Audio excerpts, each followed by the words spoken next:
Baik, salam sejahtera, anda menonton Sarawak Memilih dan sudah tentu dan pastinya ini adalah ruangan yang kami sediakan khususnya melihat kepada perjalanan pilihan raya negeri PRN ke-12 Sarawak.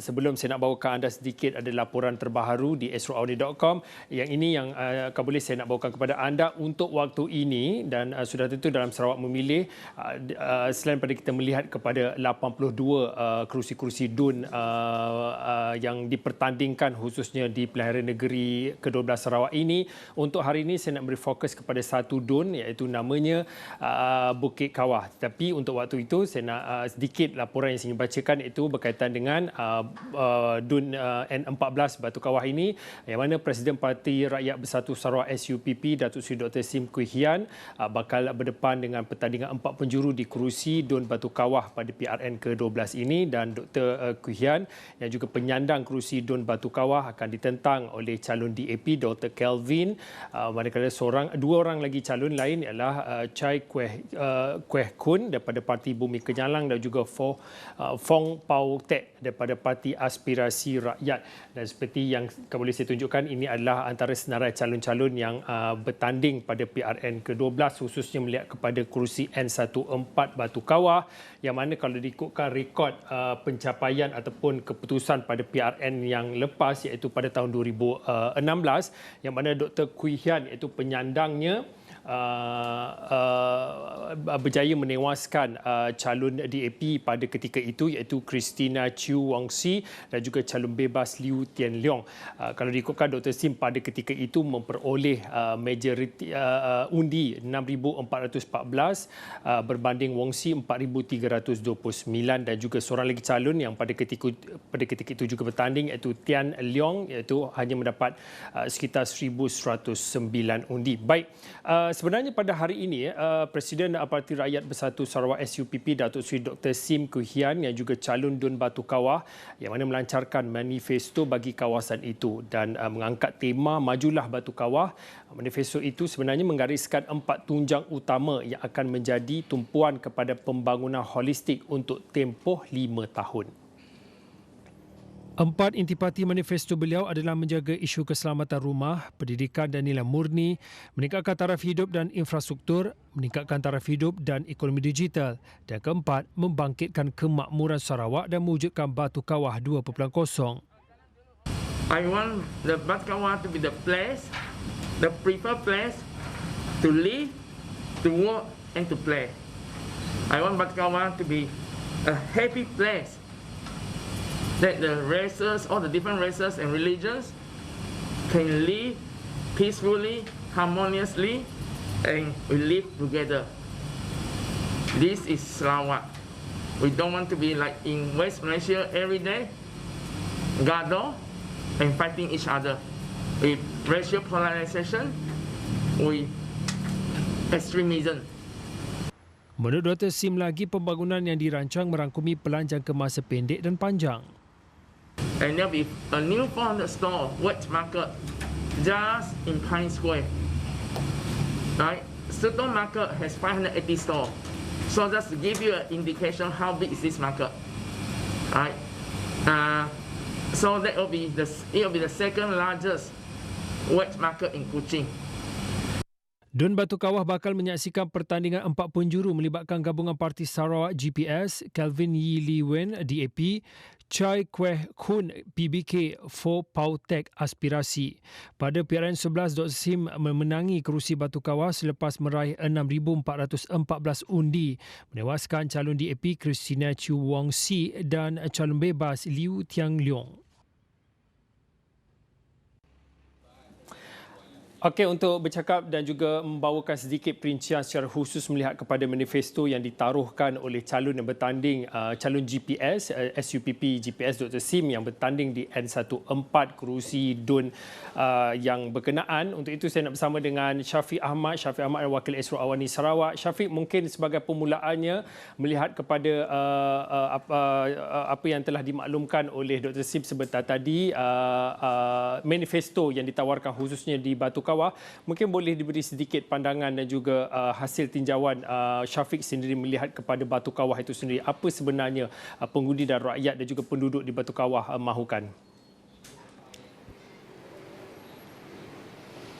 Baik, terima kasih Fauzi. Dan apa yang kita sedang tahu tadi, Presiden SUPP Dr. Sim Kui Hian yang juga calon bagi kerusi Batu Kawah telah memperkenalkan manifesto bagi kawasan tersebut, dan 4 tunjang utamanya telah dimaklumkan, antaranya yang menyentuh mengenai isu kehidupan dan dalam pendidikan dan nilai murni, termasuk meningkatkan taraf hidup serta memperkasakan ekonomi digital di kawasan tersebut.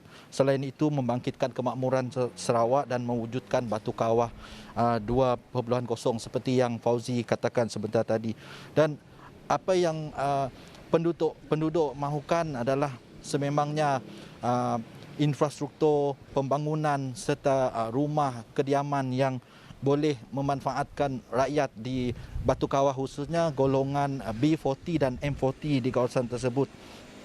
Dan sebenarnya ia berbalik kepada manifesto ini juga, ya Fauzi, kerana setiap janji yang ditawarkan sudah pasti rakyat menantikan ia ditunaikan. Dan sebelum ini pun di bawah inisiatif kerajaan yang ditadbir oleh GPS sebelum ini telah melaksanakan program ataupun projek-projek perumahan rakyat yang menyentuh bagi menyediakan rumah kediaman mampu milik kepada golongan B40 dan M40 seperti rumah Spektra dan rumah Seri Pertiwi yang projeknya baru saja bermula di kawasan Batu Kawah, Fauzi.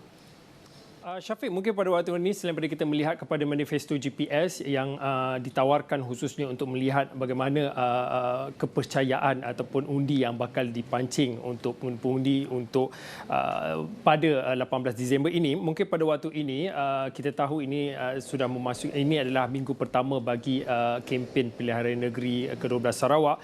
Mungkin boleh dikongsikan perjalanan kempen khususnya melihat kepada bagaimana keempat-empat calon menggerakkan jentera parti-parti masing-masing untuk menggerakkan kempen khususnya melihat kepada Dun Batu Kawah ini. Baik Fauzi, bercakap mengenai kempen, kita sekarang masih lagi dalam fasa pandemik COVID-19 dan sebarang kempen seperti yang dimaklumkan sebelum ini oleh SPR, terdapat beberapa garis panduan serta SOP yang perlu dipatuhi dalam memastikan penularan wabak COVID-19 ini sentiasa terkawal.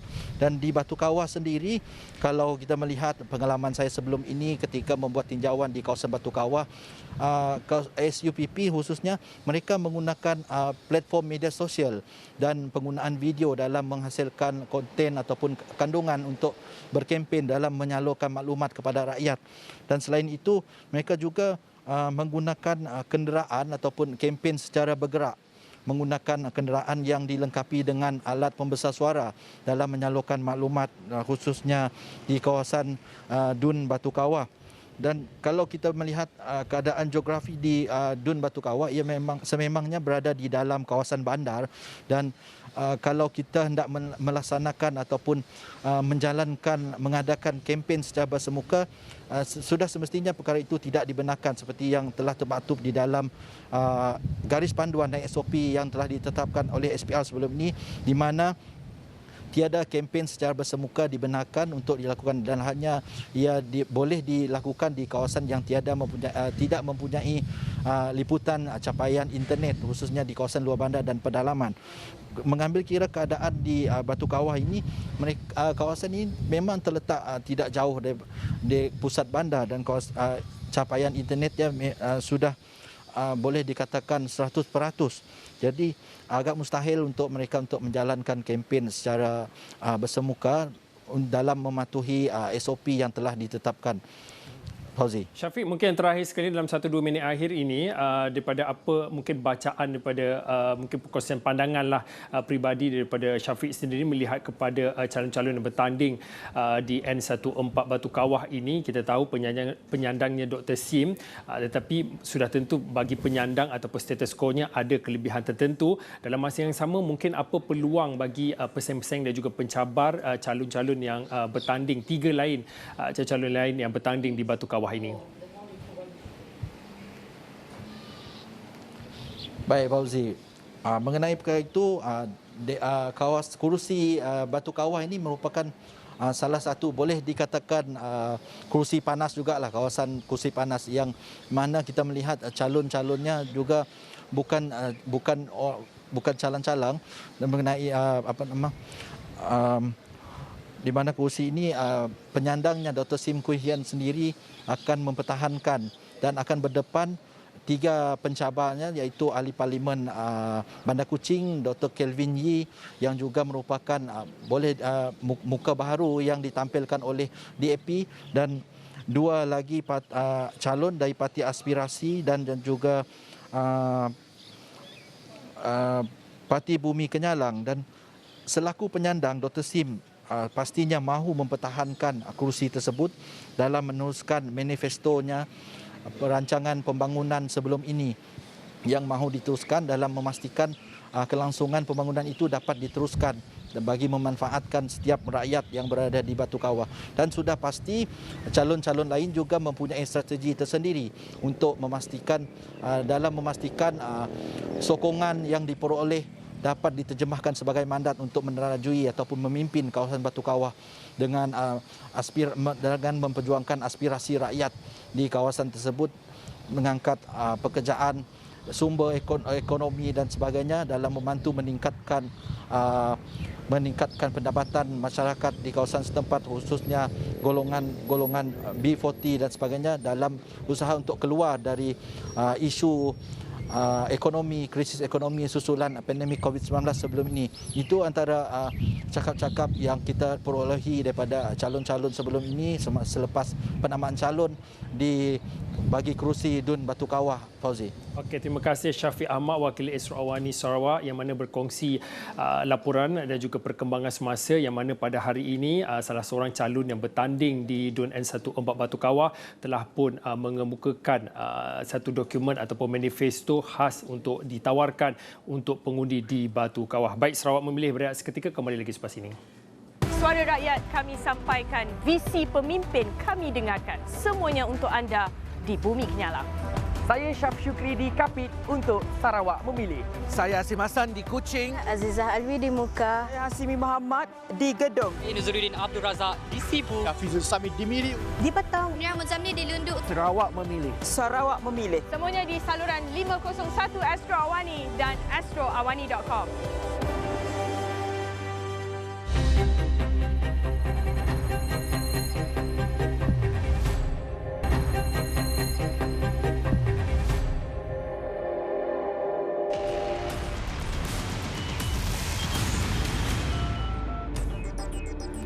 Baik, ini perkembangan yang baru kami terima. Ini sudah tentu melihat kepada selepas 4 hari penamaan calon, Datuk Ali Biju pada hari ini memutuskan untuk menarik diri daripada bertanding pada pilihan raya negeri PRN ke-12 Sarawak.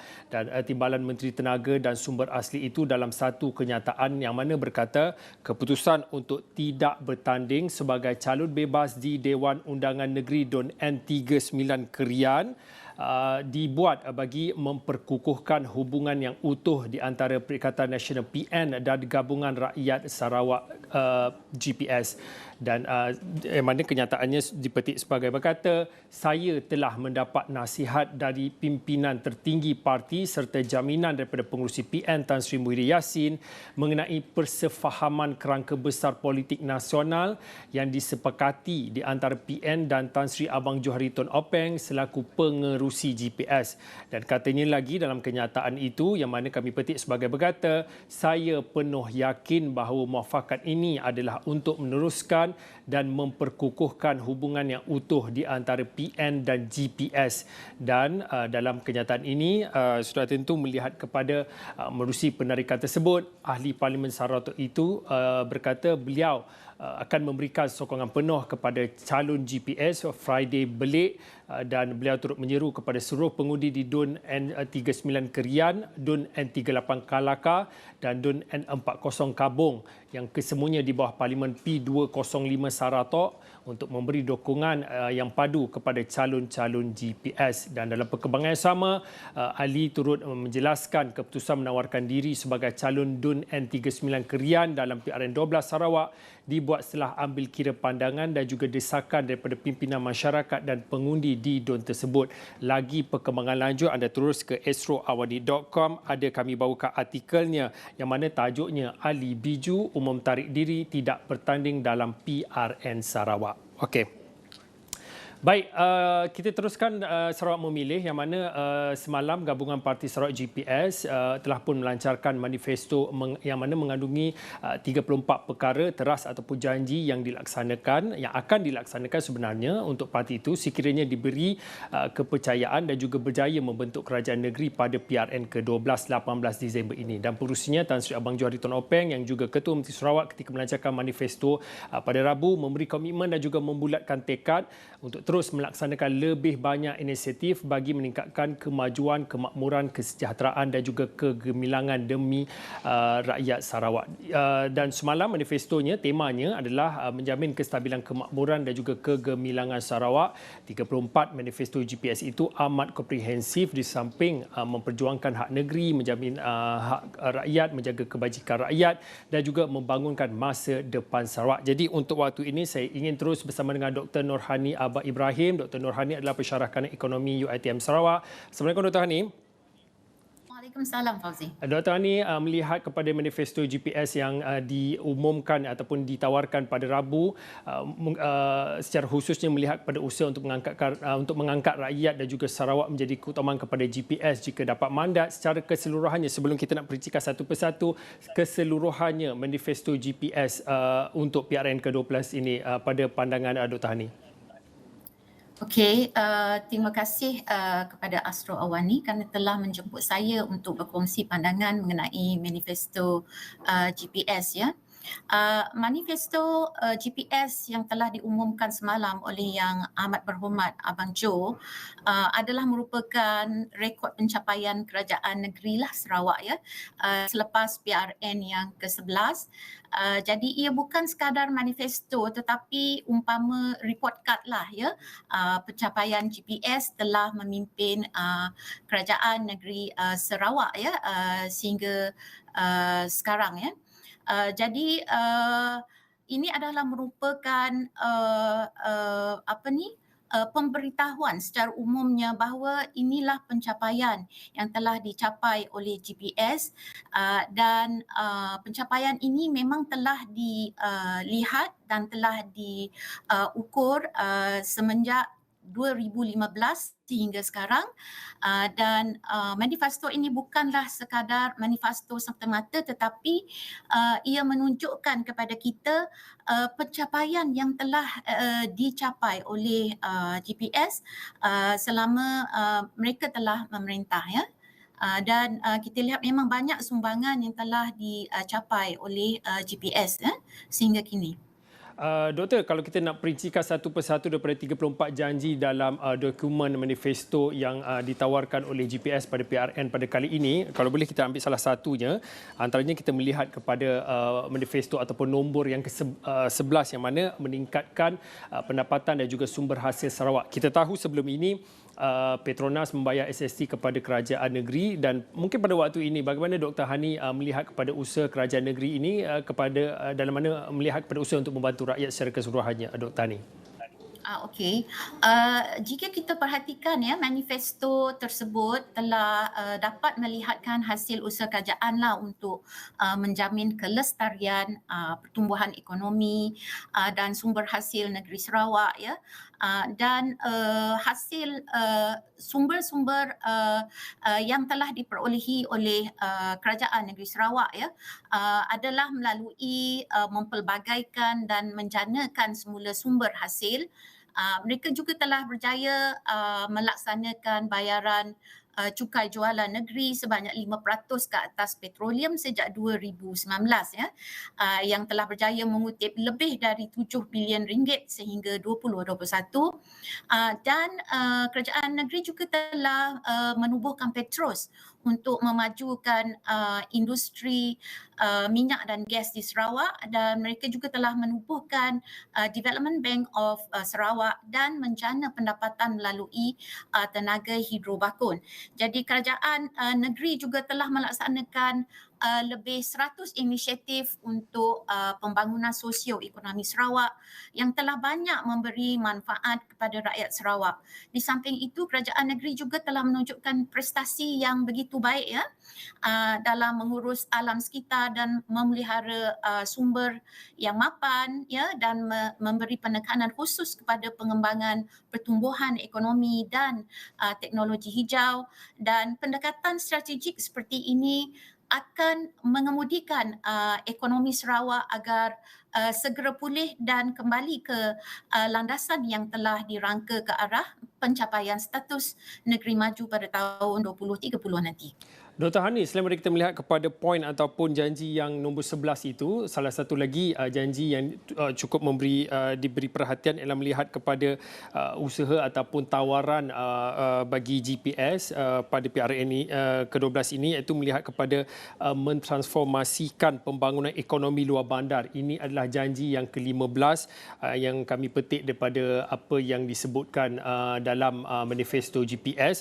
Mungkin pada waktu ini, Dr. Hani, bagaimana melihat kepada bajet 2022 Sarawak yang mana 70% kita tahu fokusnya kepada pembangunan luar bandar. Jadi mampukah apa yang dihasratkan oleh GPS untuk mentransformasi pembangunan ekonomi luar bandar ini dapat dijayakan dalam tempoh setidak-tidaknya 5 tahun ke hadapan ini? Okey. Bajet kerajaan negeri Sarawak setiap tahun memang telah memperuntukkan lebih kurang 70 hingga 75% ya perbelanjaan kerajaan negeri untuk pembangunan. Dan sebagai negeri yang terbesar di Malaysia dengan taburan penduduknya yang agak ramailah di luar bandar ya, sudah tentu peruntukan pembangunan akan dan telah disalurkan kepada pembangunan luar bandar. Bahkan kerajaan negeri ya telah memperuntukkan 2 bilion ringgit ya semenjak 2015 untuk melaksanakan lebih 12,000 projek transformasi luar bandar ataupun RTP, dan di samping itu 3 bilion ringgit ya juga telah diperuntukkan untuk melaksanakan 330 projek rakyat yang bertujuan untuk memenuhi keperluan dan kesejahteraan rakyat Sarawak serta merapatkan jurang antara pembangunan bandar dan luar bandar ya. Banyak projek yang boleh kita sebutkan kat sini. Contohnya Lebuh Raya Pen Borneo Sarawak ya, projek naik taraf lapangan terbang muka, projek pembangunan hub halal Tanjung Manis Fasa 1A. Walau bagaimanapun ya, masalah kemudahan asas dan infrastruktur seperti bekalan air bersih, elektrik, jalan raya dan liputan jaringan telekomunikasi masih menjadi isu utama di Sarawak ya. Keperluan untuk utiliti air dan elektrik ni perlu lagi dipertingkatkan. Berita baiknya adalah kerajaan Sarawak mensasarkan untuk mencapai liputan penuh di seluruh negeri untuk bekalan air dan elektrik menjelang 2025. Dan keperluan untuk menaik taraf sekolah daif di seluruh Sarawak dan kuartus guru yang memerlukan perhatian segera, ini memang perkara lama ni masih menjadi isu penting lah bagi kerajaan negeri. Dan di samping itu dalam konteks industri pertanian pula memang perlu untuk kita meningkatkan hasil dan produktiviti pekerja di sektor pertanian, dan sektor ini harus diurus dengan lebih efisien dengan skala yang lebih besar dengan menggunakan teknologi yang tinggi ya. Bahkan yang amat berhormat Abang Johari juga telah menganjurkan amalan pertanian pintar, terutamanya untuk buah-buahan, sayur-sayuran yang telah ditanam di kawasan bandar dan pinggir bandar dengan menggunakan teknologi sensor, otomasi dan bebas cemar. Jadi sumber-sumber pertanian ni dia boleh diproses dalam industri desa agar ia boleh meningkatkan nilai ditambah barang pengeluaran dan memberi hasil yang lebih lumayan kepada pengeluar ya. Jadi ianya boleh diusahakan di taman atau estate industri agar mendapat faedah dari pengeluaran berskala besar dan lebih ekonomikal ya untuk pembangunan industri pertanian di luar bandar dan juga pinggir bandar. Okey, terima kasih Dr. Nurhani Abad Ibrahim. Dr. Nurhani adalah pensyarah kanan ekonomi UiTM yang mana berkongsi pandangannya melihat kepada 34 tawaran yang ditawarkan oleh GPS dalam manifesto yang ditawarkan ataupun yang diumumkan semalam sempena dengan Pilihan Raya Negeri ke-12 Sarawak. Baik, saya kira itu saja untuk waktu ini. Sarawak Milih, saya Fauzin, kita jumpa lagi.